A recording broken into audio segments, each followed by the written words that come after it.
Hey everyone, my name is Iris and I'm an incoming freshman at Stanford University. In the past, I've done videos on this channel about how I wrote and published my own book, as well as a video on passion projects, what they are, and how they make for very unique extracurriculars that stand out for college admissions. So while this video isn't specifically targeted at high school students, it's really a step-by-step tutorial to writing and self-publishing your own book that anyone at any age can follow. So if you follow these next 10 tips, you will be on your way to writing and self-publishing your own book to show for the world.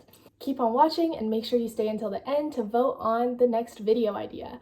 All right, see you at the end. All right, so step number 1 for writing and self-publishing your own book is to come up with a topic that you want your book to be about.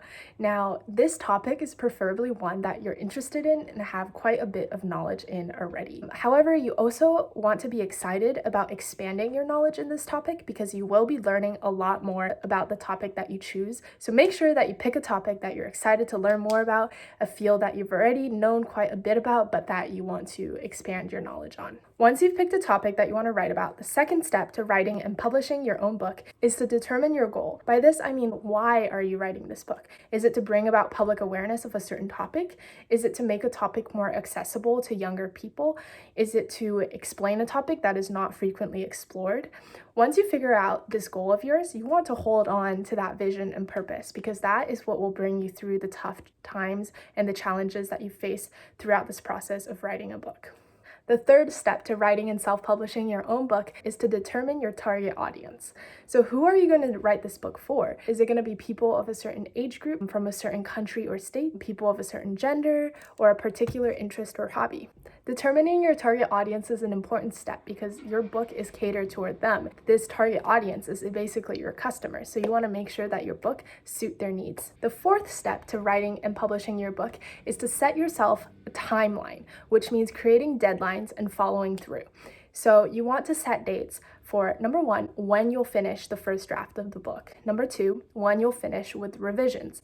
Number 3, when you'll finish submitting your book to a publisher. And finally, when you aim to publish. And this will be your publication date. This is the date that you want to tell all your friends and family and people around you who helped you with your book, because that is the date that the book is going to be available to the public. All right, number 5 is kind of a logistical step, but you want to figure out the dimensions of your book. This is actually a really important step to take before you actually get started with writing anything, because only after you've picked the dimensions of your book can you actually create the book, because the layout, the cover design, it's all dependent on the sizing of your book. So make sure you pick that first before you begin. This is a huge mistake I made when I was creating my book, and then I ended up having to change my layout so many times.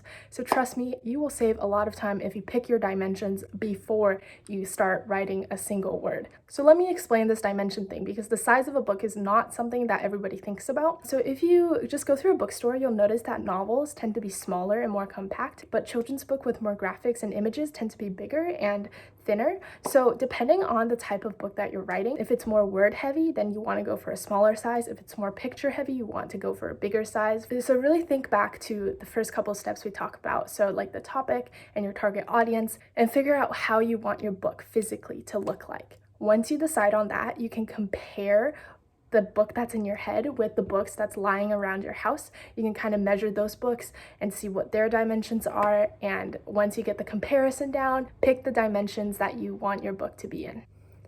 And finally, the 6th step to writing and publishing your book is to write your book. So if you're writing a novel, you can use any standard typing tool such as Google Doc, Pages, or Word. If you're writing a book with more graphics, you can incorporate hand drawings and scan them in to your computer. You can use Photoshop, and you can use Canva, which I highly recommend. It's a graphic designing tool that's available on the web. Just go to canva.com and you can use this tool to piece together your text with your drawings. After you finish writing your first draft, the 7th step to writing and publishing your own book is to edit.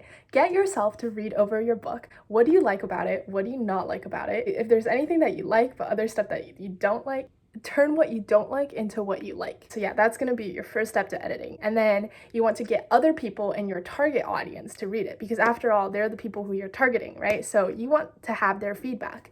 What do they like about it? What do they not like about it? If you're writing for middle school students, get a middle schooler. It can be your friend's little brother to read your book and give you some feedback, and actually adjust to what they say, because they are the people you need to be listening to, because they are the primary audience for your book. And finally, get professionals to read over your work, because they actually have credentials and are trustworthy sources for the material that you're trying to publish. So if you're writing a book in economics, get an economics professor to read over your work to make sure that everything is actually accurate.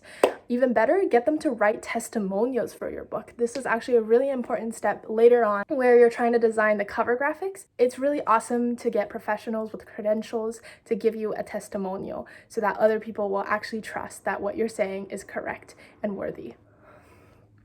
Step 8 to the process would be to do your cover design. This step is super fun in my opinion, and it's also the most important part of marketing. So you want to make your book attractive at first glance. And if you're marketing your book off of Amazon, which we will be doing in this tutorial, you need to have a good cover image. That is so important, because that's literally just the image that you will see on Amazon, and that will make people click it or not click it. So make sure that it's something that is eye-catchy. And how you're going to do that is to collect enough feedback from other people on what's actually eye-catchy. So produce at least 2 versions of what your cover design could be, and give it to your friends and family and have them pick which one they would choose off a shelf.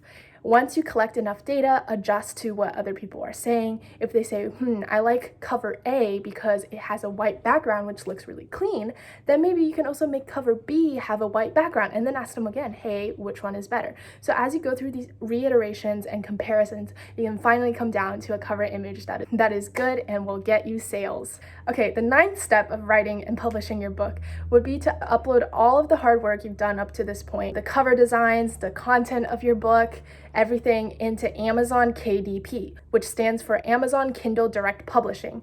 This is a publishing service that allows you to self-publish. And on the customer end, Amazon KDP is a print-on-demand service, which means that whenever a customer orders, Amazon KDP will print out a physical copy of your book and send it to them.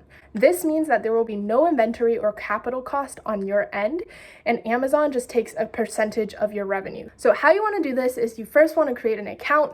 If you want your process to move faster, get your account while you're still writing the book, so when you're still on earlier parts of the process, because approval and the process with Amazon may actually take a while.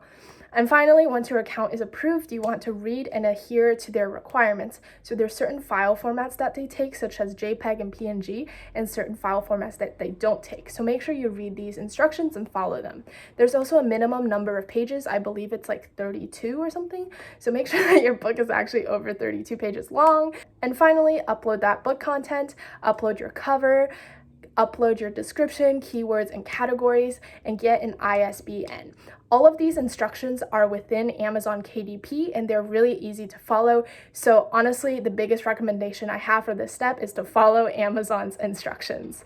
Step 10, the final step, is to set your price and hit publish. So you can basically set any price that you want, and Amazon KDP will tell you your profit per book according to the price you set. When you are setting the price, keep in mind supply and demand. The higher price you set, the less people will buy. The lower price you set, the more people will buy. Remember, you can always change the price later on as well, but once you're happy with the price to start with, you can hit that publish button. And it actually might take several days for Amazon to approve your book, because they have to go through it and make sure that it adheres to legal standards and that the content is appropriate. And most likely your book will be approved on first try. However, if it's not approved, Amazon will send you an email and tell you why.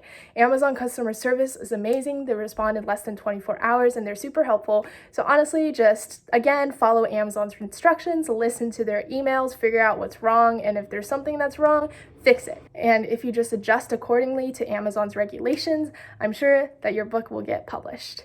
So in conclusion, this video is not sponsored by Amazon KDP in any way. I just had a really great experience with them, and so that's why I really recommend the service. I know there are other self-publishing platforms out there as well. I just don't know as much about it. I just know that Amazon KDP is a really great self-publishing service to start with. As for the next video that I'm planning out, I have 2 ideas. One is how to build a startup in high school, and 2 is how to build a nonprofit organization. So choice A is startup, choice B is organization/nonprofit. Let me know which one you guys are interested in the comments below, and I'll see you in the next video. Bye. Oh shit, this is so awkward right now. Welcome to a day in the life of Iris and Kelvin. Today we're going to be teaching you about how to write and self-publish your own book. And you want to be a good influence? 要是想成功，而是因为他努力，不是因为他聪明，所以一定要努力，不能聪明，知不知道？ You're meant to be a YouTuber. 成功是靠这里，不是靠这里。